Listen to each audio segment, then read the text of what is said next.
I'm going to go with one of the teams that Mac Farrell said, and Jacksonville. Very simple is that they are done with Blake Bortles. At this point, you're limiting him throwing the ball because he throw pick sixes, not just pick sixes, and he puts their offense and their defense in bad situations. So I think they're just ready to move on from him. And a guy like Kirk Cousins, that Tom Coughlin have seen a few times because he played in the division with him, he would want to take a guy like Kirk Cousins with guys like Leonard Fournette, Allen Robinson on that offensive side, Allen Hurns, and then we already know their defense is pretty good. So what do you think about Jacksonville? I would move Jacksonville a little bit further up on the list. It's simply because of everything you just said. And when you look at it, I'm not the biggest Leonard Fournette. Now, I know Allen Robinson is injured right now, but we're talking about next season. So when you're talking about putting him with Allen Hurns, Allen Robinson,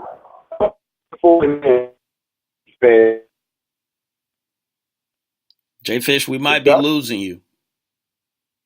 Jeremy? Go ahead.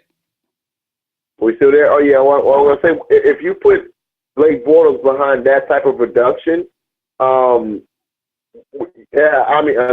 Bortles, I'm sorry. If you put Kirk Cousins behind that type of production that you have in Jacksonville, that would be a very good fit. So I would move them further up on the line. And I haven't heard your other teams yet, but I would definitely move Jacksonville up further along the line because of Tom Coughlin and the familiarity with I want to say Blake Bortles again, but with the familiarity with Kirk Cousins.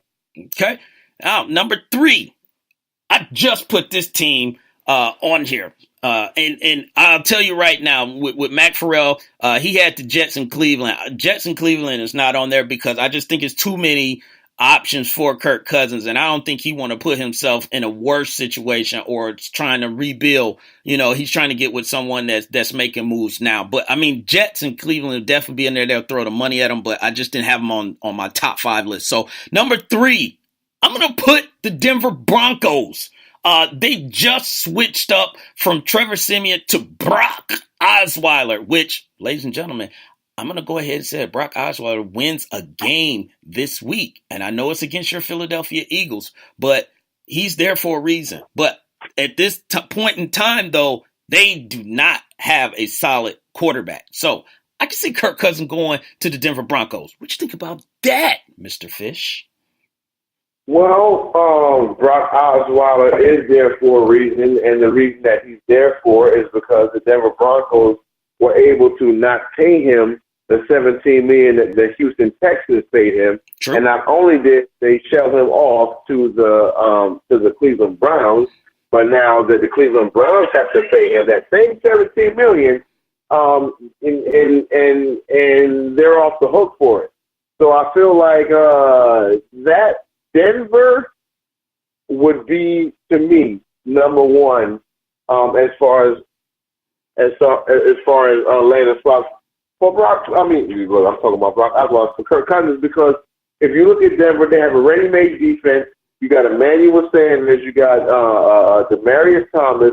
Benny Fowler III actually is a really good receiver, and he doesn't get the look that he's going to get if he had a better quarterback. And I like Trevor Siemian, but Trevor Siemian is not the type of guy that you're going to ask to throw the ball 36 times. Like he did, the other day, and he ended up throwing 3 interceptions and 36 passes. So with all that being said, I would put Denver at the number 1 spot for Kirk Cousins. But proceed, sir. Okay. All right. Well, roll with me on this one because I got someone for the number 1, and I think a lot of people are going to be surprised with my number 1, but maybe be surprised with my number 2. I got the New York Football Giants, sir, and I think at this point, Eli is getting older. They have an opportunity to put a guy with Odell Beckham And let's just be real. If Jarvis Landry is at the end of his contract, or he may work his way out of there, Odell has already been champion for the Giants to get Jarvis Landry. So that's down the road. But I'm putting the Giants in that mix, and that they go ahead, they move on from Eli Manning. And then Eli goes to Jacksonville. That's why I got the Giants at number 2. That Tom Coughlin get his guy. He gets Eli to go down there. And then the Giants get Kirk Cousins.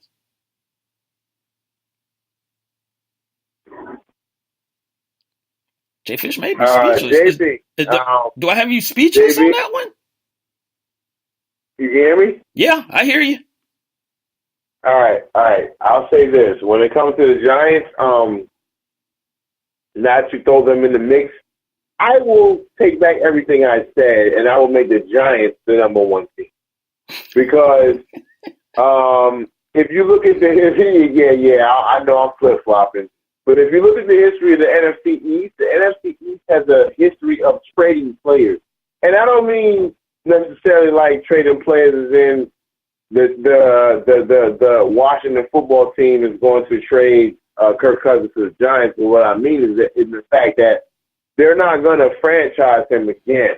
They can't franchise him again. Then again, maybe they will. Who knows? But at the same time, the point I'm trying to make is you can't sit there and look at a quarterback like Kirk Cousins and say, okay, well, if I put him on the Giants, what is he going to look like? He's going to look very good because when you put him with Pierre Garçon and you put him with Deshaun Jackson and you put him with Jordan Reed, he looks very good.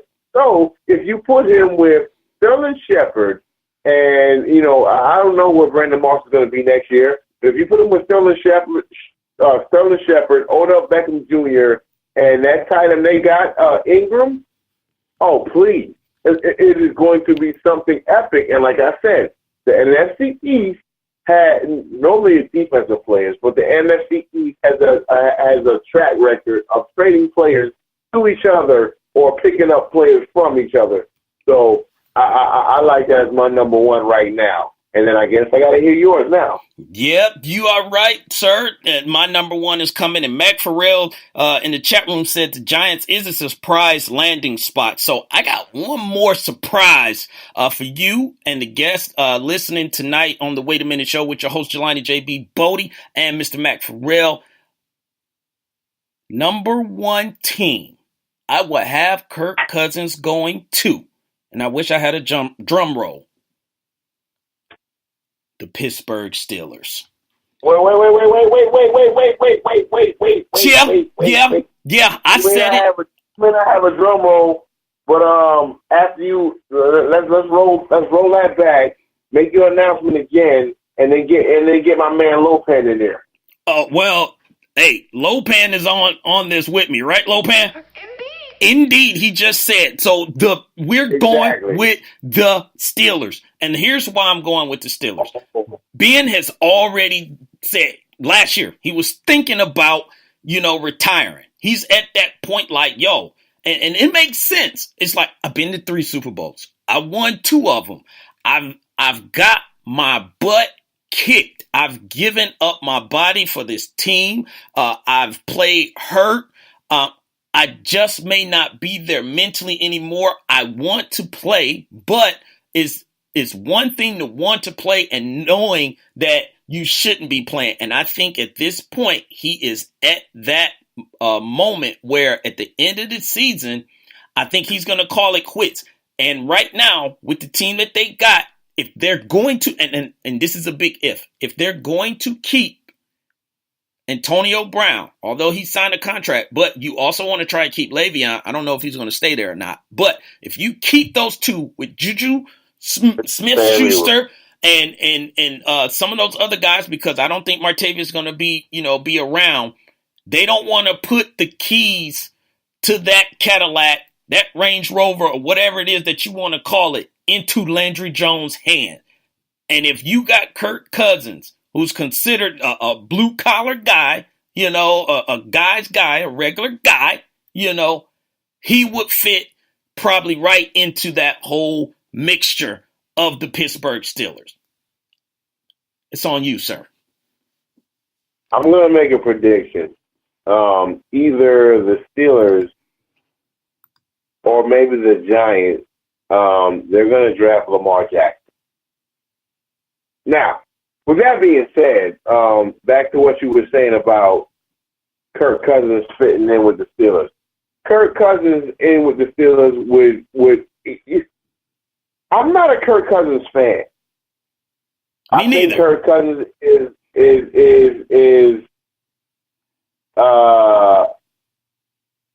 let me try to keep this respectful. I think Kirk Cousins is a successor of the fact that he's had very good talent around him, whether it be Deshaun Jackson or Pierre Garçon or Jordan Reed or Chris Thompson coming out of the backfield.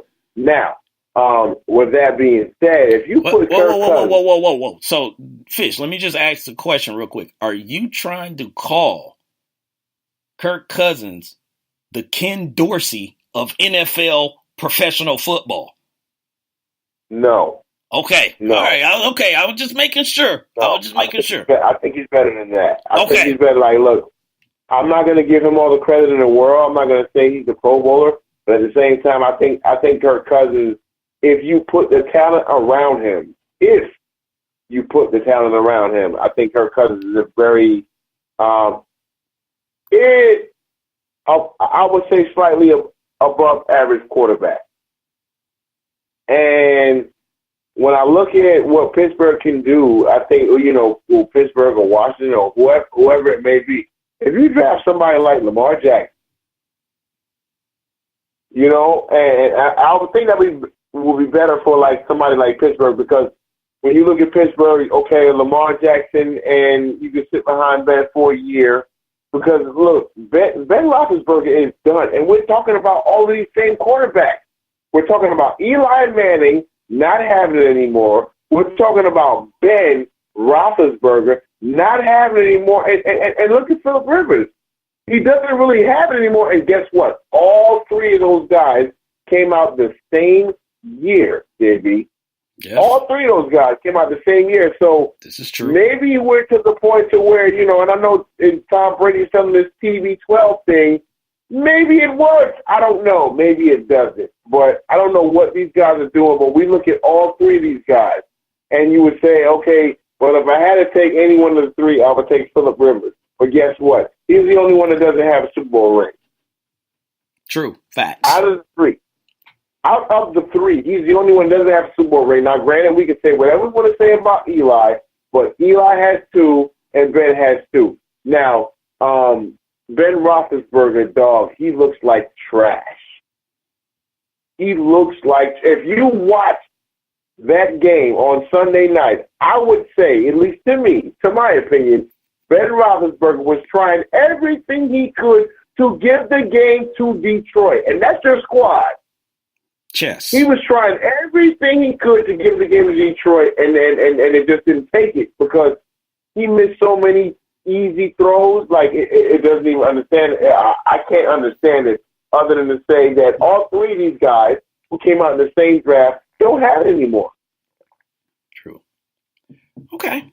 Well, that's my five: Washington, Jacksonville, Denver, Giants, and the Steelers. So, of course, in time, it will all come to the light. But I'm going to go ahead, get out of here. I got to wrap up the show, Jay Fish. But I appreciate you for calling in, sir, spending a little time with me on the Wait a Minute show, sir. So until next time, I will holler at you. But before I get you out of here, make sure you tell the folks on here, because Jay Fish got a show as well, Cooking with the Microwave. Tell them when they can catch that show and tune into your show as well, sir. Hey, man, forget about my show. I would like to talk about the times that you and I used to line up against each other on that field. No.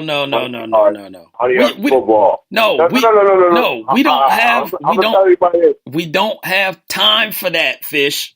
We don't have time. Okay, That's another show. That is another show. I'll be in. Call into my show tomorrow, bro. Cooking with the microwave. I'll be on tomorrow after Ryan Stewart at 1 p.m.